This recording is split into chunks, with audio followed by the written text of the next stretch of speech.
Hi, my name is Yunmie. I'm one of the co-founders of StoryTribe, the new storyboarding tool that makes visual storytelling accessible to everyone. I'm just going to dive right in to show you how you could create a storyboard using StoryTribe. You could actually get started by adding frames. You don't really need frames. You could just go freestyle if you feel confident starting from the blank canvas. Here you can control, number the number of columns, number of rows, and you can decide to have gutters, no gutters, and you can have scene titles, and you can decide to have the note, and then you can change the font types for the scene description. So you can do quite a lot just to set you up with frames. Let's get started. The frame number 1. So David is, by the way, my co-founder. He's actually on the way. I came from Australia for this conference, and I know, and I'm on time. He's coming from Wales, but apparently the traffic is really bad. So, well, I don't know where he is now, but anyway, so I'm just going to get started. So this is David, my co-founder. He usually works days and nights to build new features because we're actually a two-people team, so we are only 2 people working for this company.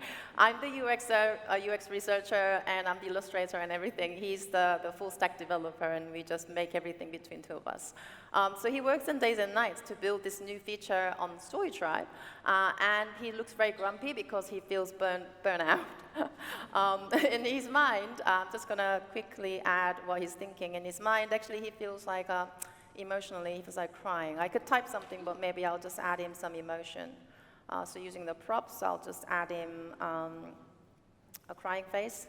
Sorry, just a little bit appearing there. Okay, so that's the first scene. So David's working on this new feature, days and nights. The next scene, when he thought he finally finished, he asked Yunmie to review this new feature. So now he's looking much happier. So I'm just going to copy across David. Let's flip him around. I'm going to customize him, so let's make him look a bit happier.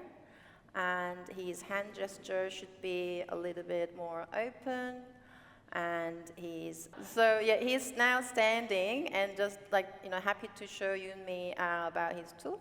And let's make Yunmie. So Yunmie, I'm just going to copy maybe a character. I could create a new character and then start from there, which is about to happen. But I'll just kind of copy David and then start making from here. So I would change the hairstyle. And then I'll change the outfit, maybe something more like this. And then I'll make her to hold the laptop because she wants to look at the laptop. And I definitely need to remove the beard. Don't want the beard. So remove the beard. And then she's looking actually very happy and satisfied to look at this new feature. And she's like, wow. So let's just add something there saying, wow. So that's it. That's the scene number 2. Scene number 3, soon Yunmie pointed out a bunch of things that David did not expect. So let's see what she found. I'm going to add some props. So we've got a few categories here, and then I'm going to add a laptop because she's looking at a laptop. And here she found some things, which are bugs. She found 1 bug, and she found 2 bugs. Let's just put bugs there, and she found wiggly bug, another bug, 3 bugs.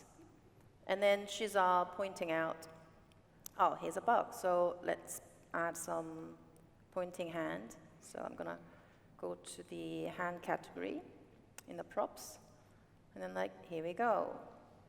And then maybe another one to point out from different angle. Here we go. There's a bug. And then, I found another bug here as well. Ooh, right here.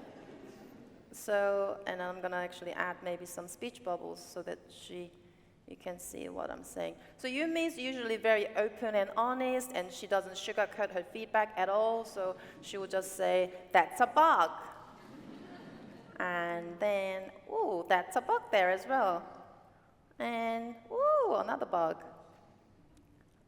So yeah, that's the 3rd scene. So Yunmie pointed out a bunch of things, And now David, sorry, I'm just going to fit them into the scene a little bit better so that it looks a bit nicer. Yeah, tucked in, nicely tucked in.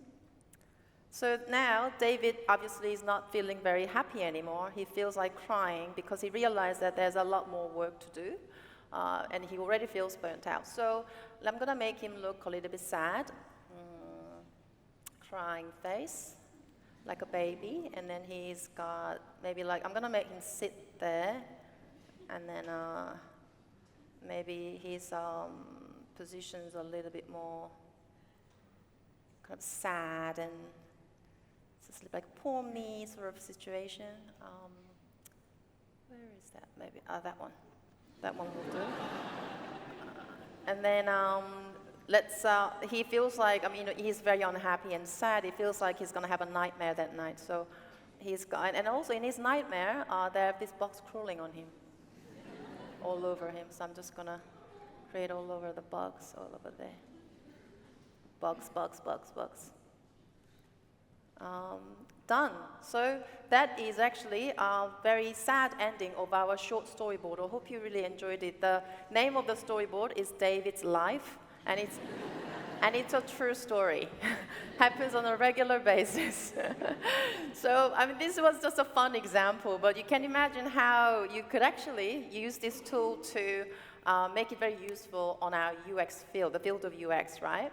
So first of all, you can communicate your users' as-is experience, like we were just talking about research, right? Your research findings and outcomes, and then pain points with the better storytelling using this tool. And also, you can share your new concepts and product visions visually to get better stakeholder buy-ins and make sure that your product team is aligned on the future vision. We also have this thing that you can demonstrate the use cases by adding devices easily into your storyboard. So we've got these hand gestures and also the hands that holding the devices and using. This helps you actually mock up, not like a proper wireframe, but kind of, I guess, more like a nuance and what sort of things are they doing on a high level so you can actually make your storyboard flow. And I'll just quickly go to our wireframe category and show you quickly how you can build your basket. So you've got product tile 1. I'm just going to copy across product tile 2 and 3. And I'm going to add, let's continue to your checkout process. So continue. And that would be it. Done. Mock-up done. And then in the next canvas, I've just kind of prepared how you could actually weave these devices and just quick mock-up of your device usage and also how people handle their devices into your storyboard. This is an example. And by doing this way, you can make your use case feel a bit more vivid and live and come to life to your stakeholders. The next one, I'd like to show you actually how you can quickly change the context of your storyboard by just changing the backdrop, and also just clicking a few things to customize your character. So I'm going to type bar to change the background. And then we want to go to a trendy one, so I'm just going to change to that. Looks trendy enough. And now he doesn't want to hold a laptop, he wants to hold a glass instead. So I'll just make him drink a glass of wine. I don't know if he likes red wine or not, but he's drinking red wine. So you can see how instantly you can actually change the context using just a few clicks, right? And I've got some examples that I'd like to show you. Oopsie. I'd like to show you these scenes you could just make quite easily. A guy running across the street, a cook showing how to make kimchi. Maybe he's having a YouTube channel. And air crews just getting ready to get on board. And a guy waiting for a train station.